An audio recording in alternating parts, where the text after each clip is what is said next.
రానున్న కాలం ముందుంచే మంచిని మాత్రం స్వీకరించి విశ్వ కళ్యాణకరమైన మౌలిక మార్గాన్ని వీడకుండా సాగే సనాతన ధర్మ మహాప్రవాహానికి నిజమైన ప్రతినిధులై మన ముందు విలసిల్లుతున్న విద్వద్వరేణ్యులు, న్యాయ వేదాంతాది శాస్త్ర పండిత ప్రకాండులు శ్రీ ముదిగొండ శంకర శర్మ గారి ధార్మిక జీవన ప్రస్థానాన్ని కొండ అద్దమందు వలె ముందుంచే చెప్పాలని ఉంది.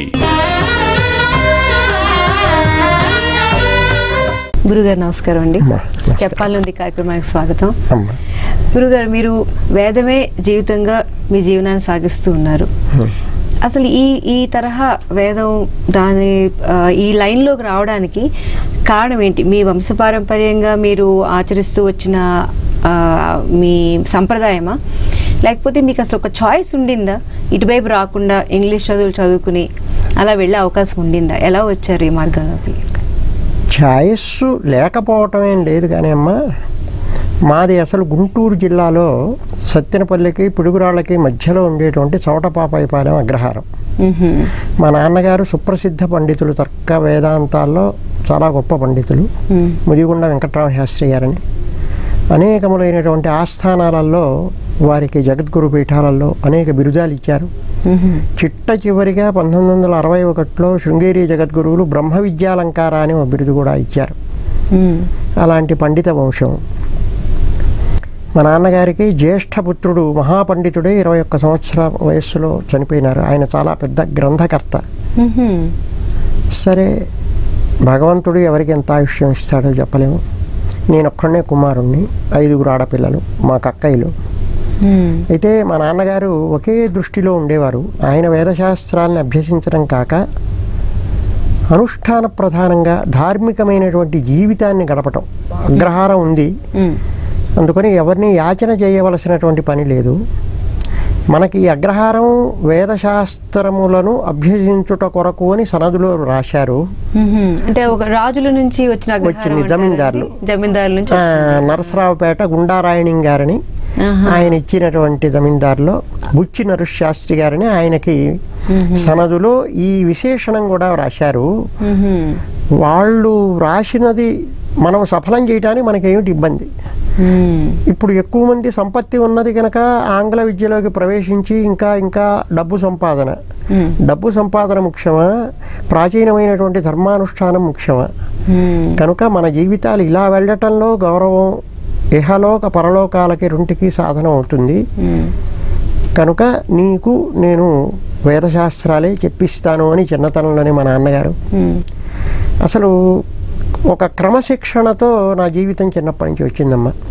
నాకు 8వ సంవత్సరంలో ఉపనయనం అయింది. మా అమ్మగారు అతి బాల్యంలో పోయినారు. నాకు 4వ సంవత్సరంలోనే మా అమ్మగారు పోయినారు. గుర్తు లేరు మీకు అమ్మగారు? కొద్దిగా లీలగా గుర్తు, అంతేగాని పెద్దగా గుర్తు లేదు. అక్కలు మా మామగారు జీవించుండేవారు. సరే, ఆవిడ పెంపకంలో పెరిగాను.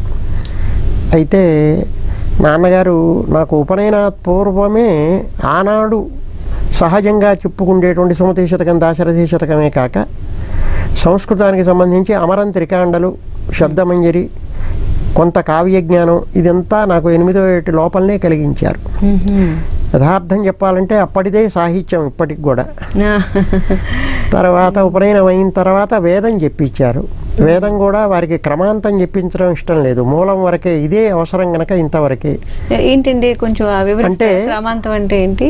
వేదము మాది యజుశాఖ. చాలామందికి ఆంధ్రదేశంలో యజుశాఖే ఉన్నది.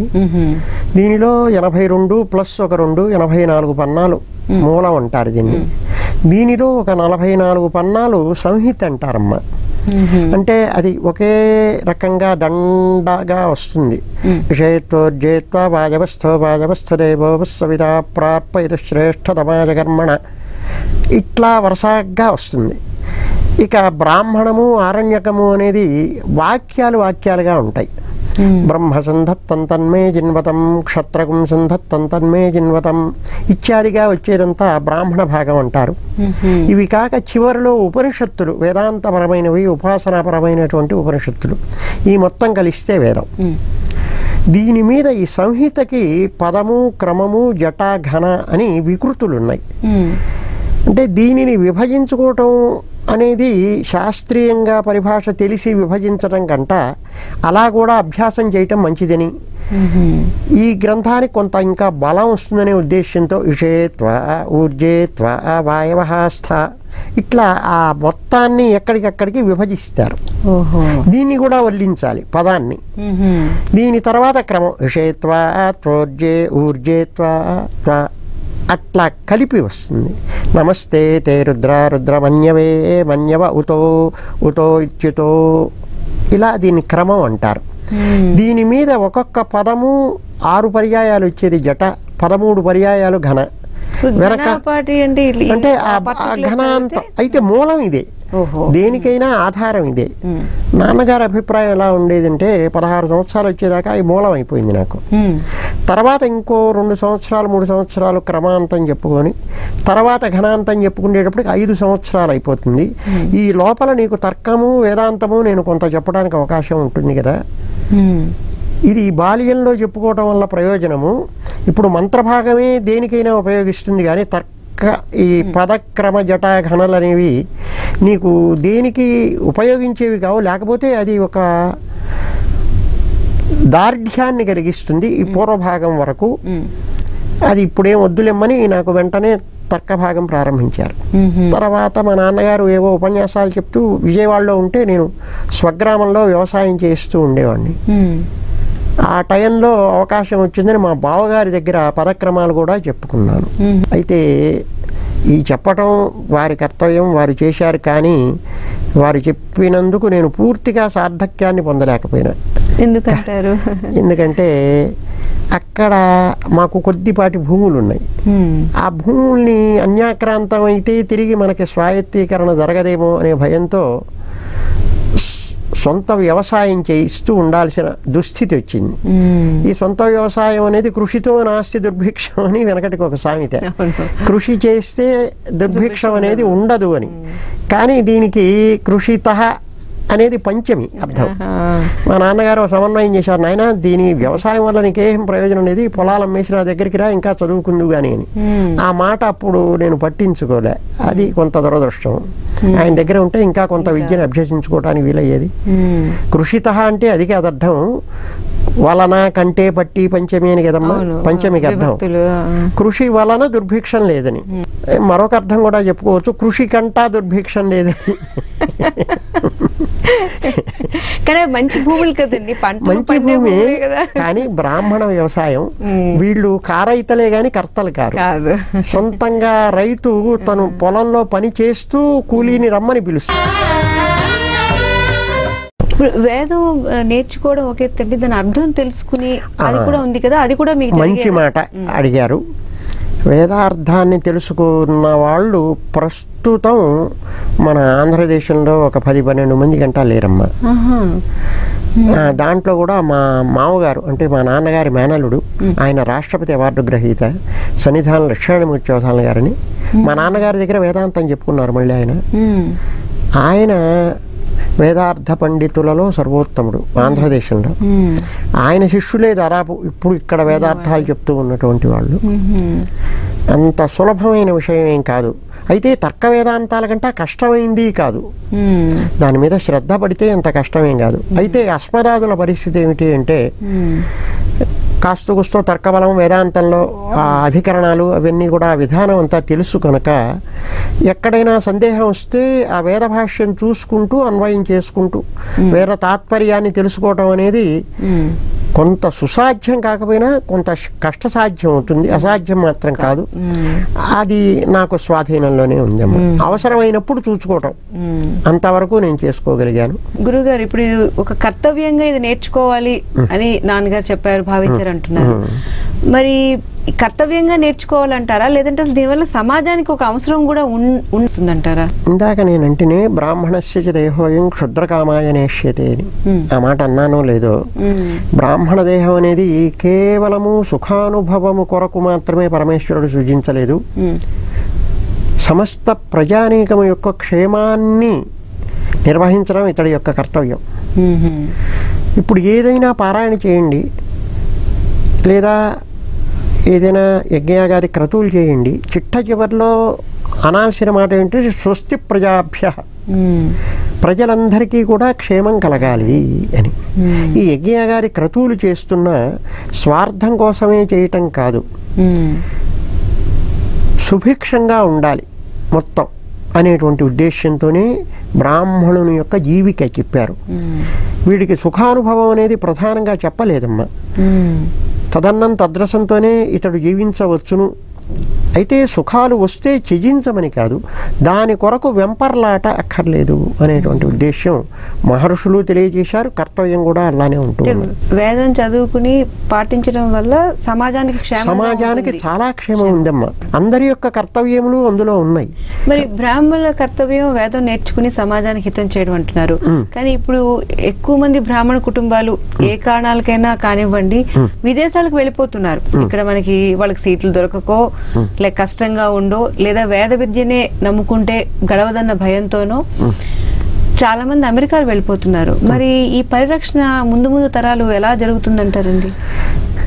ఈ వెళ్ళిపోవటంలో ఇక్కడ ఇబ్బంది పడి వెళ్తున్నారు అని మాత్రం నేను అనుకోలేకపోతున్నాను. మా నాన్నగారు కూడా ఇదే మాట అన్నారు. ఇప్పుడు మనకి సంపత్తి ఉన్నది కనుక మనం ఇతర విద్యలు చదువుకోవడానికి అవకాశం ఉంది కనుక మనం చదివిద్దామా,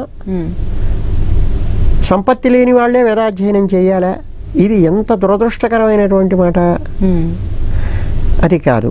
అంటే ఇతర వ్యామోహాలతో సుఖాధిక్యాన్ని ఆశించి ఇంకా ఇంకా సంపత్తిని పెంచుకోవాలి, ఆ సంపత్తిని బాహ్య సంపత్తిని పెంచుకోవాలి అనేటువంటి అభిప్రాయమే కలుగుతూ ఉన్నది. కానీ ఆధ్యాత్మికమైనటువంటి వైదిక సంపత్తిని పెంచుకోవాలి అనేటువంటి అభిప్రాయం తగ్గటం వల్ల ఇతర దేశాలకు వెళ్ళటం జరుగుతున్నదమ్మా.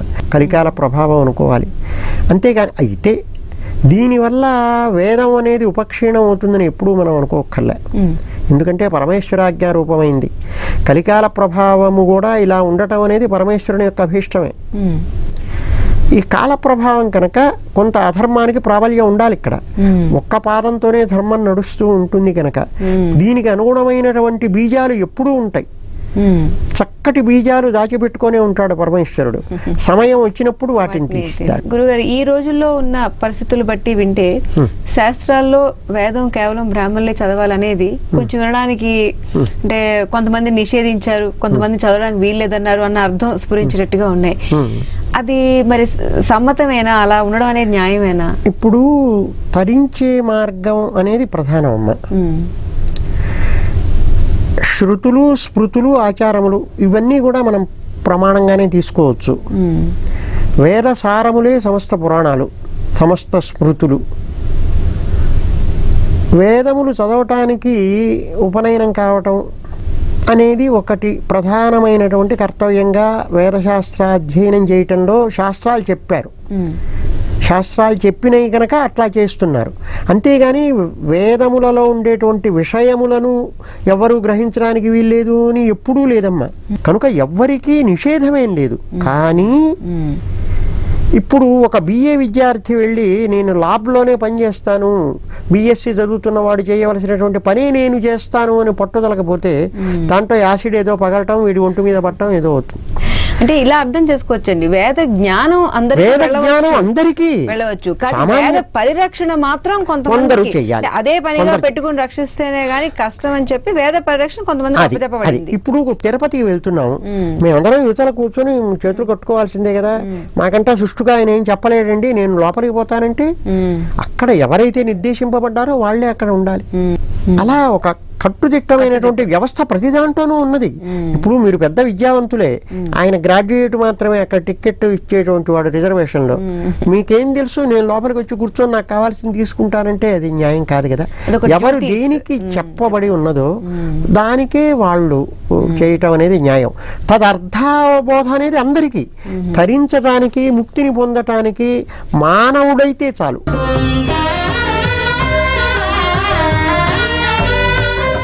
గురుగారు, మీరు మన హిందూ ధర్మంలో కానీ సనాతన ధర్మంలో కానీ ఉన్న మంచి విషయాలు చెప్పారు. వీటిలో ఉన్న లోపాలు ఏమైనా ఉన్నాయని మీరు అనుకుంటున్నారా? ఈ కాలానికి సరిపడని విషయాలు ఇవి, అందుకని ఈ రకంగా పక్కదోవ పడుతోంది, కొన్ని లోపాలు ఉన్నాయని అనుకునేవి ఏమున్నాయి? అంటే కాల ప్రభావాన్ని అనుసరించి మనస్సుల్లో కొంత మాలిన్యం ఏర్పడటం అనేది సహజం అమ్మా.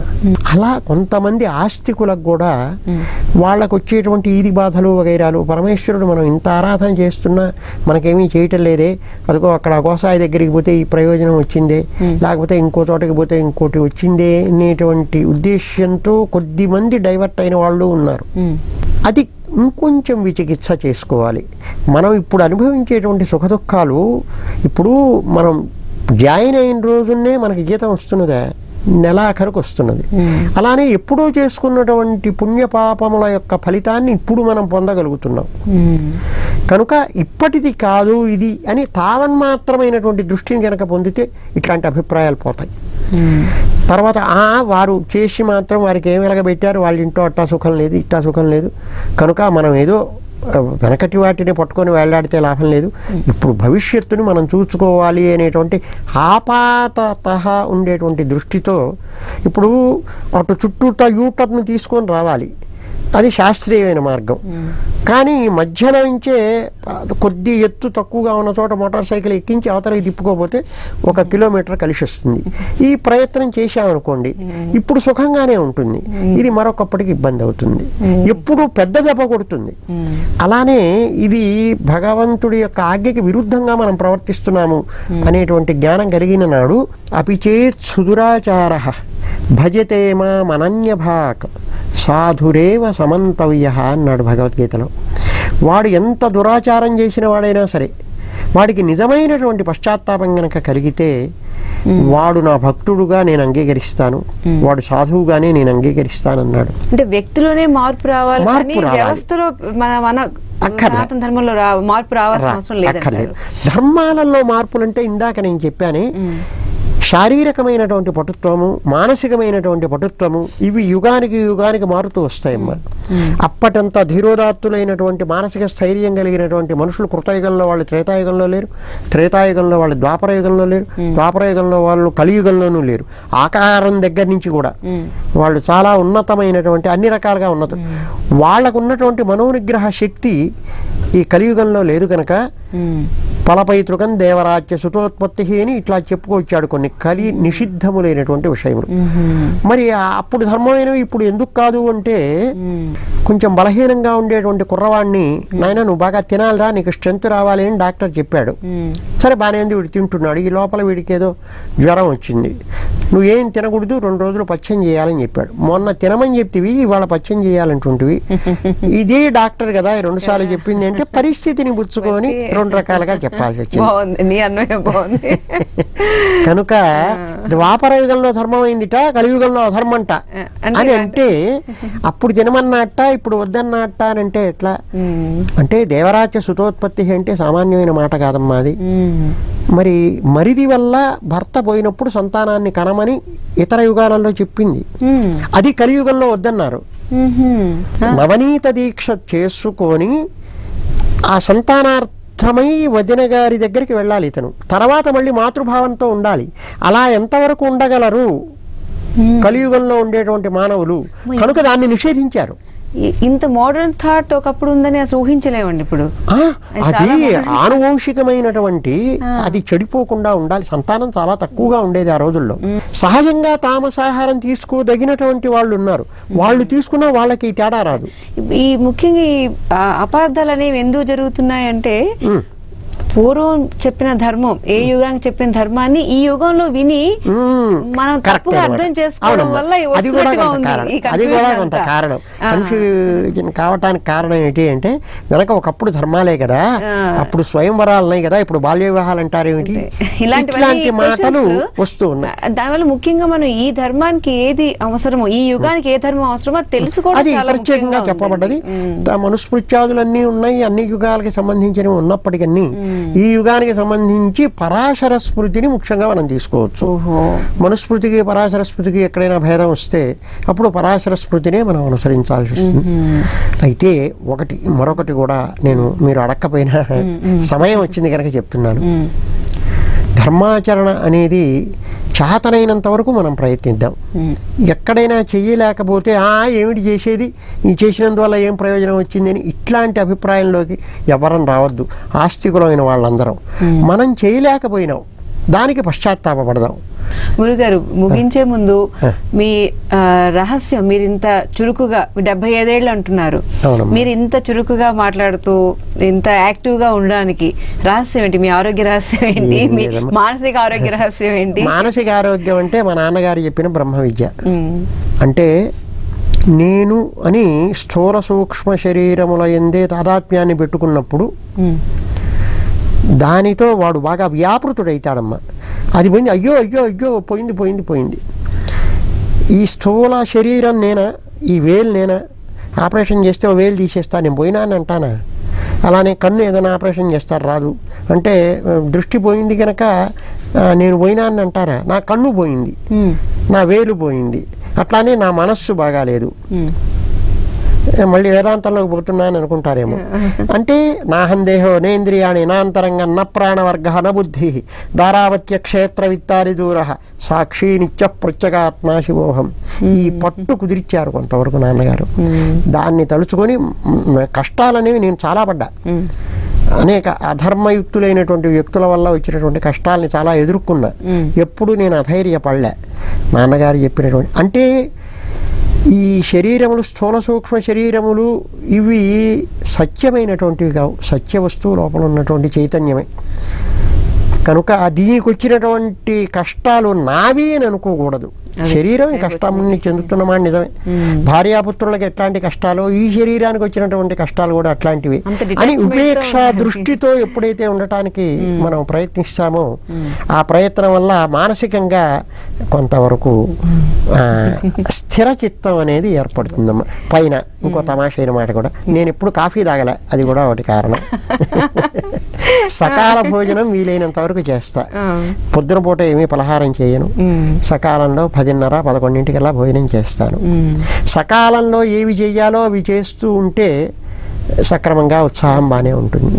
అది కాక గ్రంథావలోకనం చేస్తూ ఉంటే చూసిన కొద్దీ మనకు ఉన్నటువంటి అవకాశాన్ని ఎప్పుడు ఉపయోగించుకున్నా ఒక ఆనందం కలుగుతుంది. ఆర్షవాంగ్మయంలో, వేదవాంగ్మయంలో ఉన్న గొప్పతనం అది. చూచింది మళ్ళీ చూసిన, ఆ రామాయణాన్ని మళ్ళీ పఠించిన ఒక ఆనందం కలుగుతుంటుంది, మరొక విశేషం కనిపిస్తుంటుంది. అవి చూసినప్పుడు కలిగేటువంటి ఆనందం మనం ఏదైనా పిండి వంటలు తింటే లేకపోతే ఇంకోటి దేనివల్ల రాదమ్మా. మానసికమైనటువంటి ఆనందం చాలా పెద్దది. అన్నిటికీ మా నాన్నగారే కారణం, అంతకంటే వేరే ఏం లేదు. మీ దగ్గర నుంచి ఇవాళ మేము పితృభక్తి అంటే ఏంటో స్వయంగా చూస్తున్నామండి. చాలా సంతోషం. మీ నుంచి ఎన్నో మంచి విషయాలు నేర్చుకున్నామండి. నమస్కారం అండి. నమస్కారం.